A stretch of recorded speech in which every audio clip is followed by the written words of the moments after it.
Y continuamos en este programa de Abierto por Vacaciones. Hoy vamos a hablar con el concejal de Servicios Sociales y Participación Ciudadana, también de Semana Santa, con Emilio Pinal. Aunque bueno, la Semana Santa vamos a reservarla un poco más adelante cuando tengamos más noticias de actualidad. Con Emilio Pinal. Emilio, muy buenas. Muy buenas. Bueno, Emilio, antes de empezar a hablar de tus áreas, te quiero preguntar por la vuelta al cole, ya que bueno, ayer era la noticia del día, llevamos unas semanas con esa preocupación, esas noticias, además tú también como padre, y además ayer con el alcalde fuiste partícipe y estuviste presente en muchos de los colegios. Cuéntanos cómo vistes tú esa vuelta al cole, cómo lo viviste. Bueno, pues yo en este sentido lo que quiero felicitar es a los equipos directivos de los coles, ¿no? Yo creo que han hecho una gran labor. Yo creo que en las visitas que hicimos ayer a los coles, tanto el alcalde como luego cuando yo lo estuve acompañando, bueno, pues se vieron todas las medidas, se vieron las distancias de seguridad, cómo han trabajado en las aulas para que los niños puedan mantener pues más o menos la distancia que se dice, todos los niños con sus mascarillas. En este caso, como padre, bueno, pues mis hijos van a Isabel la Católica y sí que es verdad que teníamos la incertidumbre. Isabel la Católica es un colegio muy pequeño, en una ubicación física complicada porque está ahí en una zona de mucho tráfico, pero la verdad es que se hizo muy bien, lo hicieron muy bien escalonadamente los niños, hicimos todos los padres sendas filas, una para Melchor de Macaná y otra para Cristóbal Lozano, para que no hubiera esa pelotera que se suele formar o que se solía formar en la puerta del colegio. Y luego, bueno, pues cuando visitamos todas las instalaciones, la verdad es que han hecho un gran trabajo por parte de las AMPAs, que también han colaborado mucho, los equipos directivos, en este caso también Lucy, mi compañera, la concejala de Educación, que lleva desde mayo trabajando el tema de la vuelta a los coles, y yo creo que ayer fue todo con mucha normalidad. En este caso, bueno, pues mis hijos, que no tenían mucha ilusión, todo hay que decirlo, por volver al cole, ellos estaban muy a gusto de vacaciones desde marzo, pues han salido un poco más enfadados, pero bueno, la verdad es que muy bien, ¿no? Yo creo que era una cosa necesaria, había que volver. Los críos necesitaban esa normalidad, esa rutina, para que también todos nos vayamos estabilizando poco a poco y aprendiendo a convivir con una situación que tenemos, que no sabemos cuándo va a acabar, pero que no puede limitar nuestra vida, sino que lo que tenemos que hacer es, bueno, pues eso, ¿no? Lo que se ha hecho con los coles, aprender a convivir con esta situación, y al final los críos son más respetuosos que los mayores. Quiero decir, yo ayer mi hija salía del colegio y me dice: papá, no me han dejado quitarme la mascarilla nada más que para comer. Digo, muy bien, hija, eso es lo que tienes que hacer. Quiero decir, y los críos lo llevan con muy bien, son muy responsables, ya digo, muchas veces mucho más que muchos mayores. Y en este caso yo creo que hay que darle un 10 a todos, ¿no? A padres, equipos directivos, profesores de los colegios, la concejalía, la policía, que también estuvo colaborando, y bueno, yo creo que ha ido muy bien. De hecho, Lucy también lo comentaba ayer en la valoración que hacían a última hora de la mañana, y yo creo que ha sido un éxito dentro de, bueno, pues la preocupación inevitable que tenemos todos sobre qué puede pasar con esta vuelta a los coles. También conocíamos una noticia sobre el Entreculturas, que el absentismo fue bastante alto. Además, sabemos que fue un 5% los asistentes a clase. ¿Cómo podemos solucionar este problema que ya tenía este colegio en particular, ¿no? El absentismo, esa comisión de absentismo, ¿cómo funcionará? Y además creo que también es un problema comunitario que también te compete a ti en tu lugar. Sí, bueno, la comisión de absentismo es parte de la Concejalía de Educación y parte de Servicios Sociales, y los técnicos de absentismo pertenecen a la Concejalía de Servicios Sociales. A mí no es algo que me haya sorprendido, quiero decir. La gente que trabajamos o que estamos trabajando en este campo y que tenemos relación con los barrios del Caballo y la Ribera, bueno, pues éramos sabedores de que podía pasar que el día del inicio del cole, bueno, pues estos niños no fueran. Es verdad que ellos tienen un concepto del tema de la educación diferente al que podamos tener nosotros, unos conceptos de la prevención de la salud pues también distintos. Y bueno, pues yo esta mañana justo lo estábamos comentando con el alcalde, que una vez que pasen un par de semanas y veamos cómo ha ido evolucionando, bueno, pues habrá que empezar a tomar medidas junto con la policía local y el Departamento de Servicios Sociales, con los técnicos, bueno, pues para recordarles que el cole no solo es un derecho, sino que es una obligación, y que eso puede tener consecuencias. Quiero decir, toda ayuda social, toda prestación social, toda posibilidad de salir en planes de empleo pasa porque los niños no sean absentistas. Entonces, bueno, pues habrá que ir recordando que existe esa limitación luego de acceso a determinados recursos, que es un delito el no llevar a los hijos al cole. No se nos puede olvidar que es un delito que tiene consecuencias penales, no de cárcel, pero sí penales de multa y de sanciones y bueno, incluso se puede llegar a declarar la desprotección de un menor por el hecho de no ir a clase. Entonces es un tema muy serio y desde aquí, bueno, pues te agradezco que me hagas la pregunta porque sí que quiero hacer un llamamiento en este caso a los alumnos, a los padres de los alumnos del Entre Culturas, porque están cometiendo un delito en el hecho de no llevar a los niños al cole cuando están todas las medidas sanitarias garantizadas y más en el Colegio Entre Culturas, que es un colegio con una densidad de alumnado menor que el resto de colegios del municipio. Por lo tanto, bueno, pues apelo a esa responsabilidad de esos padres. También me consta que tanto los técnicos de servicios sociales como los de intermediación y Cáritas, que son los que conforman el núcleo gordo del proceso comunitario, están trabajando ya con los padres, ya venían trabajando anteriormente. Es un tema complicado, no nos vamos a engañar, pero ya te digo que en un par de semanas, si la cosa no mejora, sí que tendremos que empezar a tomar otra serie de medidas, porque ya te digo que sobre todo prevalece la educación de esos niños y el derecho que tienen a recibir bueno, pues clases y que tienen que ir, que es que no hay otra opción. Quiero decir que la educación en España es obligatoria y todo aquel que esté matriculado, aunque te lo digo porque ha surgido el debate de 0 a 6, ¿no? No es obligatoria la matriculación, pero una vez que el niño está matriculado sí que es obligatoria la asistencia. Por lo tanto, también tendríamos absentismo en infantil con todos aquellos alumnos que están matriculados. Entonces, bueno, pues ya te digo, vamos a dejar un margen para que la gente vea que todo funciona bien, que los coles se han organizado muy bien. El Entre Culturas también, aparte tiene muchas instalaciones, tiene un patio muy muy grande, quiero decir que se pueden mantener perfectamente todas las distancias y guardar todas las medidas de seguridad.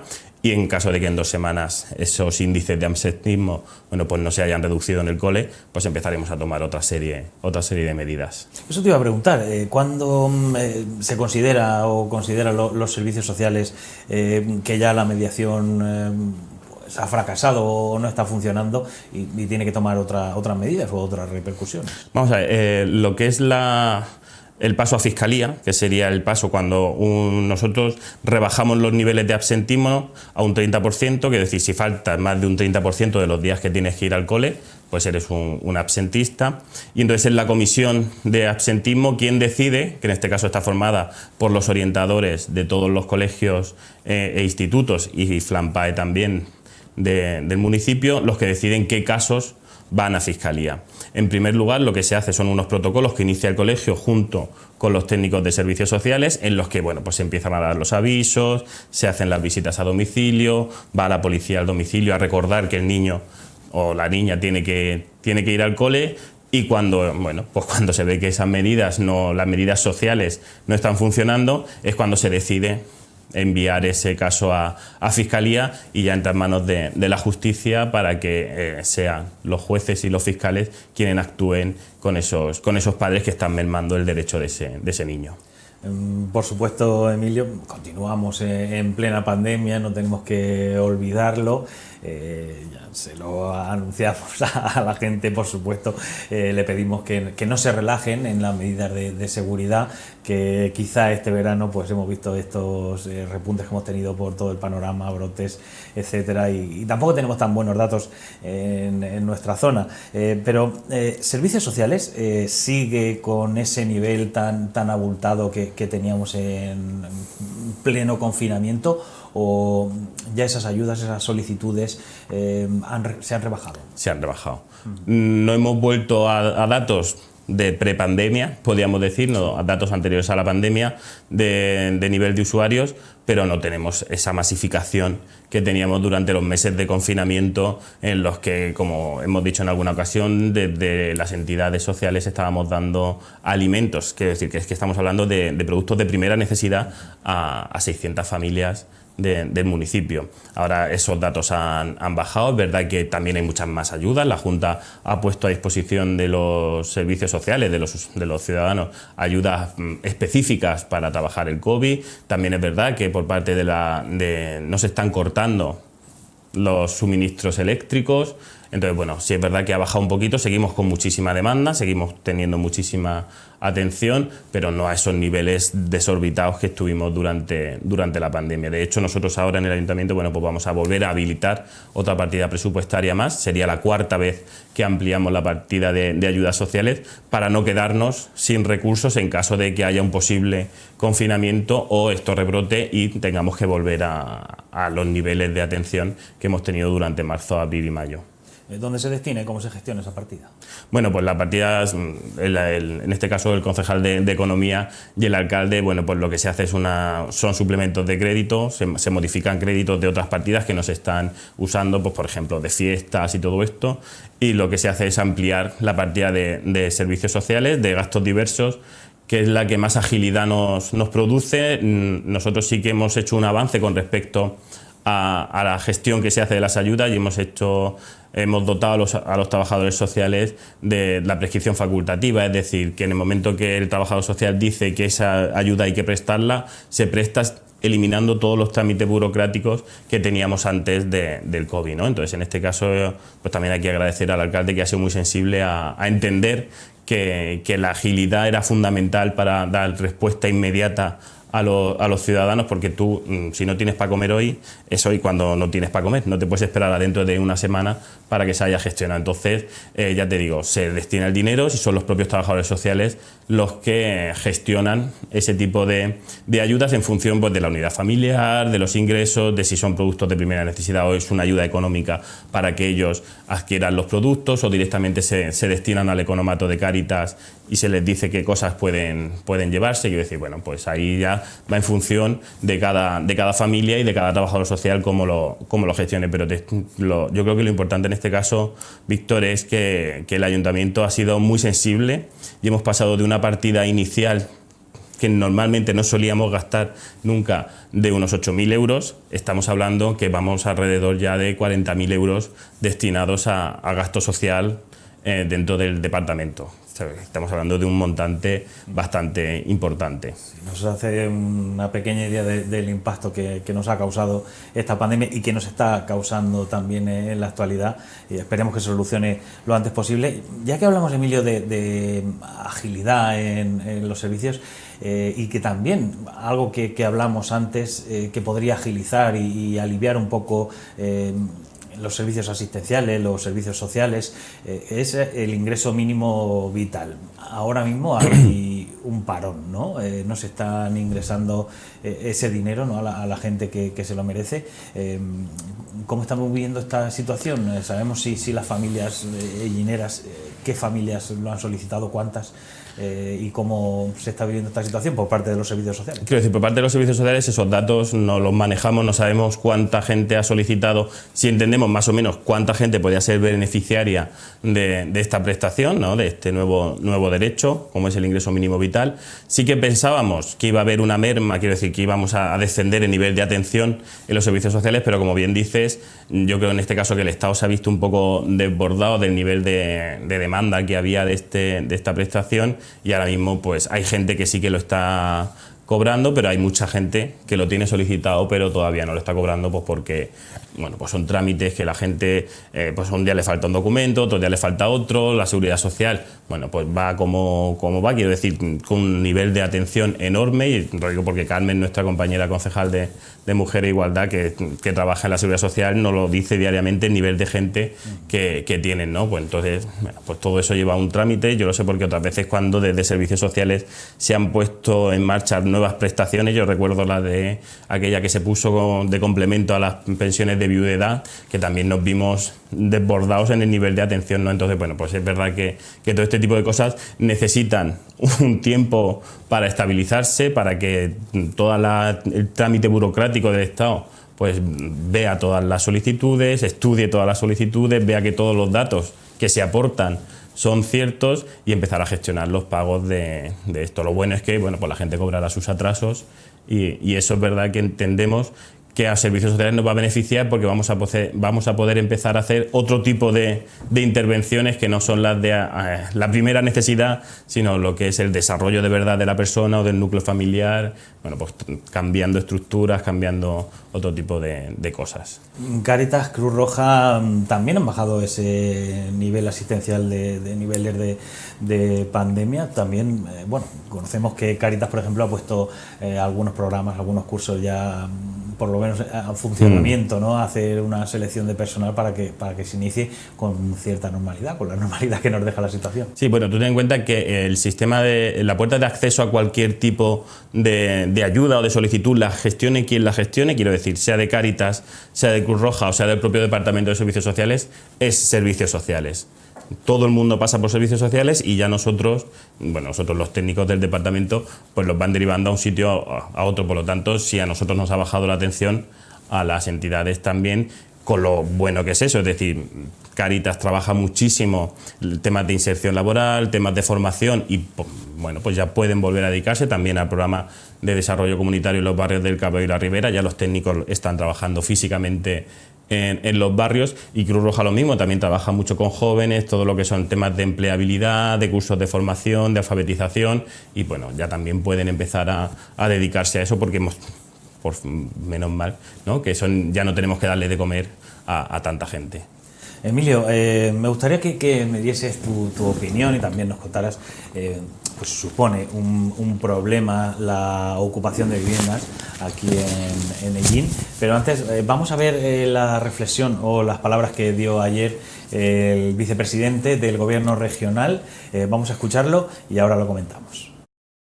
Estamos dispuestos a colaborar con los grupos parlamentarios para que haya un planteamiento de la comunidad autónoma ante este problema, que es un problema importante en algunas zonas de nuestra región.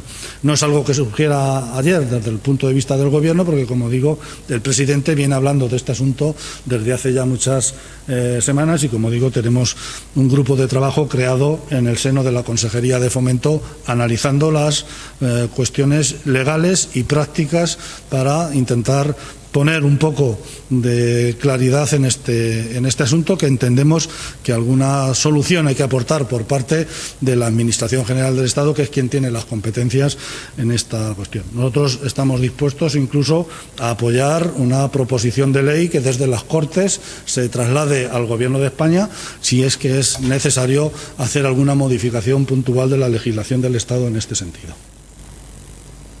Ahí tenemos al vicepresidente Martínez Guijarro. Bueno, Emilio, hay un interés a nivel regional de llegar a acuerdos con los grupos para legislar un poco y solucionar el problema de la ocupación, aunque sabemos que las competencias, al fin y al cabo, están a nivel nacional, las tiene el Estado. ¿Supone un problema la ocupación en Ellín?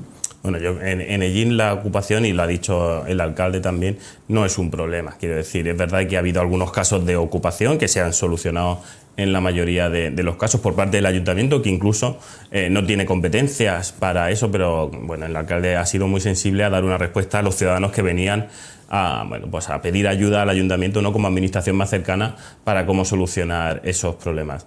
Pero no es un tema que sea preocupante en el municipio, porque fundamentalmente no se han ocupado viviendas de propietarios.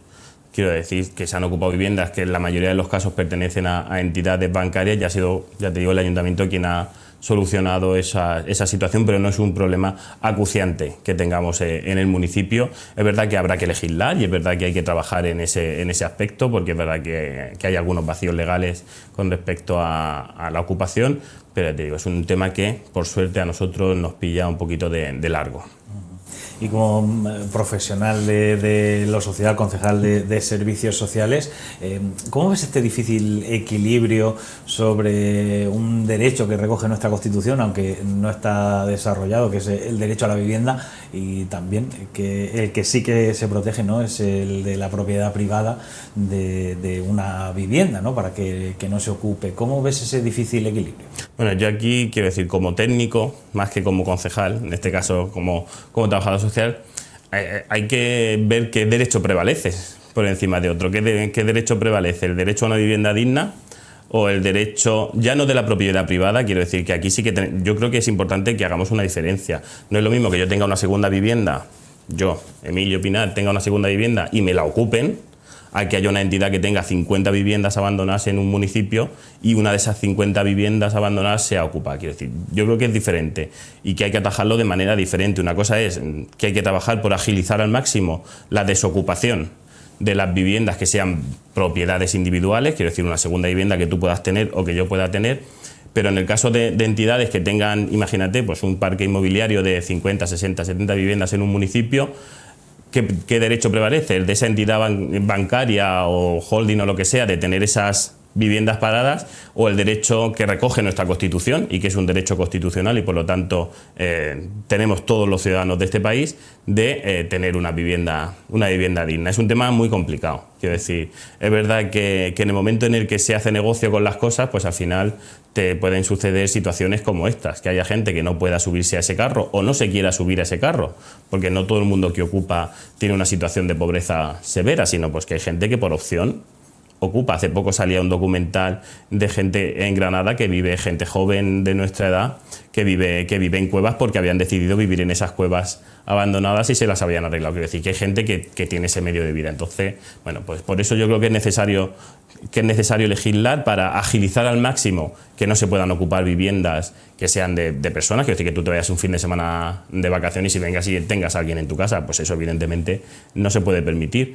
Pero hay que ver cómo se articula el hecho de ese parque de vivienda vacía que no tiene salida porque es propiedad de, pues eso te digo, ¿no?, de holding o de bancos o lo que sea, y cómo se arbitra con el derecho a la vivienda que tenemos todos los ciudadanos de este país. Entonces eso hay un encaje complicado. Sí, además tenemos gente sin vivienda y viviendas sin gente. Por eso digo que es un encaje complicado que hay que darle solución, porque yo creo que es verdad que a nadie nos interesa tener viviendas vacías en nuestros municipios, en nuestros cascos antiguos o en nuestras ciudades, y tampoco nos interesa moralmente que haya gente que no tenga dónde vivir. Entonces, bueno, yo creo que hay que articular medidas sociales y económicas para que ese encaje se pueda funcionar y al final nadie tenga la necesidad de tener que ocupar una vivienda. Además, España tiene la tasa de alquiler social más baja de toda Europa, aunque solo el 2% de las viviendas se destinan al alquiler social, con un 17% de Francia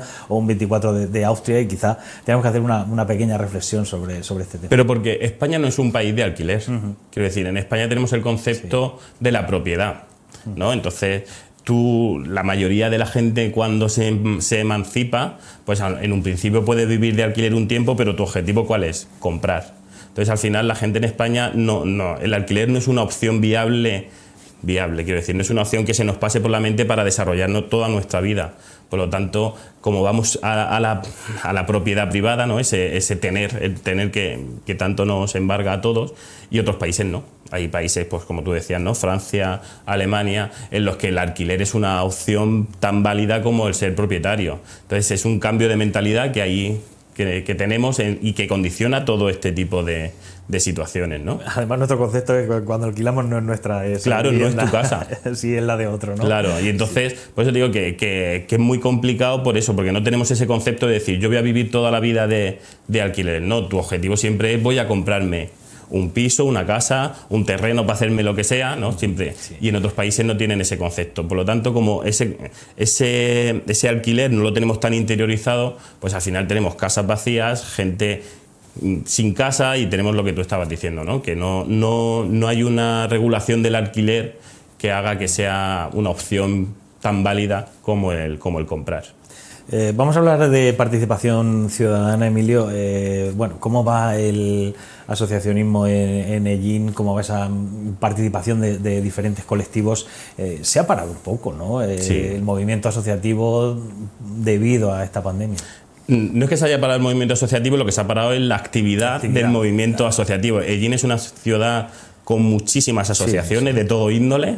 Es decir, partiendo desde las asociaciones de Semana Santa, que ya tenemos 30, hasta las asociaciones deportivas, juveniles, de amas de casa, de viudas, de vecinos. Es decir, tenemos un nivel de asociacionismo enorme en el que tenemos que trabajar, porque es verdad que ha sido un tema que no se ha desarrollado de gran manera dentro del ayuntamiento, y por eso uno de mis objetivos era pues darle forma, regular, legalizar, compaginar a todo el mundo y ver cómo todo el mundo puede tener cabida dentro de lo que es la vida del municipio. Creamos el registro municipal de asociaciones porque cuando yo entro a la concejalía veo que nadie sabe cuántas asociaciones hay en el municipio, nadie. No sabemos cuántas hay. Entonces, pues gracias a ese registro, poco a poco, es verdad, y desde aquí hacer un llamamiento a todas las asociaciones, sean de lo que sea, que es necesario inscribirse en ese registro, sobre todo para que luego podamos contar con ellos. Quiero decir, hay un Consejo de Participación Ciudadana en el que el 90% de las asociaciones no tienen participación. Entonces eso tenemos que cambiarlo, pero para cambiarlo tenemos que saber cuántas hay y de qué índole son, y si son culturales, y si son religiosas, si son deportivas. Entonces estamos trabajando mucho en ese aspecto, ¿no? De hecho, ahora en los planes de empleo pues también ha salido una técnica en participación que lo que se va a dedicar un poquito es a trabajar ese aspecto, ¿no? El potenciar el registro para que en un tiempo no muy largo pues sepamos. Si yo me preguntes ¿cuántas asociaciones hay en Irún y te diga 200 y tengo 50 de no sé qué, 50, sí. Es decir, es fundamental para que podamos establecer una relación y un contacto directo, y las demandas que ellos puedan hacer o las que nosotros les podamos hacer a ellos pues surtan efecto, y al final cuanto más gente nos hable con nosotros pues seguramente gobernaremos mucho mejor y nuestras acciones llegarán a muchísima más gente. Y ahora lo que aprobamos en el último pleno fue la ordenanza de cesión de locales. Tenemos un problema de espacio, quiero decir, hay también un concepto en el que toda asociación que se crea, hoy firman los estatutos y mañana están en el ayuntamiento pidiendo un local. Y el ayuntamiento tiene escasez de locales. Por lo tanto, teníamos que regular cómo cedemos esos locales y en qué condiciones se están cediendo. Me explico. Hemos heredado de legislaturas pasadas, pero muy pasadas, locales a entidades que no sabemos si existen. Entonces tenemos locales cerrados que no podemos, que ahora sí con la nueva ordenanza, pero que no podíamos rescindirles el uso porque antiguamente se cedían sin fecha de finalización, y nos pasa lo mismo que con las casas sin habitantes y los habitantes sin casa. Tenemos locales sin asociaciones y asociaciones sin locales, que es una pena, porque hay asociaciones que están trabajando muchísimo y muy bien y no tienen dónde reunirse. Entonces, dándole vuelta, pues hemos creado una ordenanza que obliga, y en este caso sí que es verdad que obliga a las asociaciones a todos los años presentar un programa de actividades y una memoria de actividades. Es decir, yo no puedo tener cedido un local a una asociación que no lo usa, para que lo tengan de almacén, pues cuando hay asociaciones que están trabajando con niños, que están trabajando con gente mayor. Entonces eso teníamos que regularlo. Entonces las cesiones ahora se van a hacer por un tiempo limitado, y siempre es necesario que año a año nos presenten esas actividades que quieren hacer y las que han hecho, para que esa cesión se vaya renovando. En el momento que no hay actividad, no hay local. Tenemos, Emilio, la asignatura pendiente de las asociaciones juveniles, no nosotros, evidentemente, ni tu concejalía, sino la sociedad, ¿no? Esas asociaciones juveniles que antes sí existían y tenían un funcionamiento, quizá yo las estoy echando de menos en la sociedad últimamente, y que se muevan más. Fíjate, teníamos menos cosas antes y se necesitaba esas asociaciones. Pero es que al final, quiero decir, el movimiento asociativo es cíclico, quiero decir. Sí. Entonces, hay épocas, quiero decir, en los 80 las asociaciones de vecinos eran el sumum, ¿no?, de la participación. Todo el mundo quería estar en una asociación de vecinos. Eso decayó. Ahora parece que estamos otra vez remontándolo. Durante los 90, que es cuando yo era joven y estaba en el Consejo de la Juventud local y tal, había un movimiento asociativo juvenil brutal, que se hacían todos los programas de Esta Noche Toca en conjunto con las asociaciones, la Semana de la Juventud, se hacían muchísimas cosas. Pues eso también cayó. Luego tuvimos el auge de las culturales, de la deportiva, pero hay más asociaciones juveniles de las que creemos. Sí, esto solo es hablar con el Centro Joven, que ellos sí que tienen constancia de todas las que hay, y hay muchísimas más. También es verdad que en muchas ocasiones son menos de hacer actividades de bombo, ¿sabes? Por ejemplo, pero cuando se hace el túnel del terror, pues se colabora. Cuando se hace la noche de los zombies, esta que se hace en el casco antiguo, también es con una asociación. Hacen con campeonatos de videojuegos que los hacen en el centro de Día de la Avenida de la Constitución, y también es una asociación la que lo está haciendo. Quiero decir que hay muchas asociaciones juveniles, pero lo que falta, y es un compromiso que tenemos también de esta legislatura, es crear el Consejo Local de la Juventud, reactivar ese Consejo Local de la Juventud que hubo hace tiempo, y María Dolores pues ya está trabajando en ello, sobre todo para que haya esa participación, para que haya esa visibilidad de que hay muchos jóvenes en Ellín comprometidos con Ellín, pero que no tienen esa visibilidad que puedan tener otras entidades. También, por lo que te digo, también la juventud hoy en día no es como la de los 90, quiero decir, al final hay épocas en las que somos muy de tomar la calle, ¿no? Yo recuerdo un curso que estuve en Ávila de formación, y nos decían: hay que tomar la calle, hay que tomar la calle, hay que coger la calle.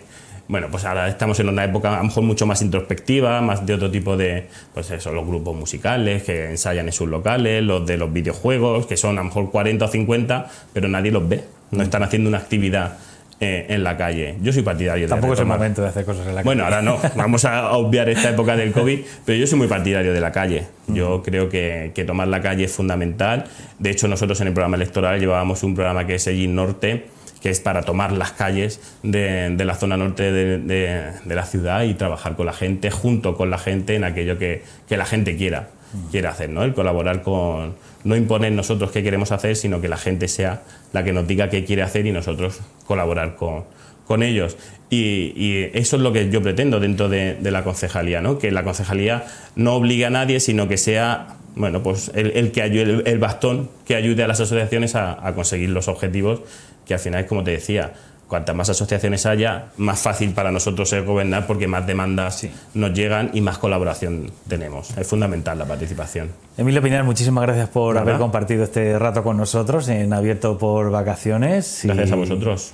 Y nada, que se dé todo bien y ya continuaremos hablando. Sí, hombre, y espero y hacer un mínimo llamamiento, y la gente, ¿no?, que respetemos las normas sanitarias, que usemos la mascarilla, que usemos los geles desinfectantes, que ahora es nuestra responsabilidad, no es responsabilidad de nadie, nada más que es una responsabilidad individual de cada uno de nosotros el mantener esta pandemia a raya. Entonces, bueno, pues hacer ese llamamiento a toda la ciudadanía para que seamos responsables y seamos, bueno, pues consecuentes de la situación que estamos viviendo. Gracias, Víctor. Gracias, Emilio, y gracias a todos ustedes por haber compartido un día más en este Abierto por Vacaciones. Ahora se quedan con Abriendo Campos, el programa dedicado a la agricultura y al medio rural de Televisión Ellín, con Rosana Ortiz, que pueden aprender cómo se hace el helado de higos, algo tan interesante como eso y también tan nuestro como son los higos. Muchas gracias por haber estado con nosotros y que sean felices.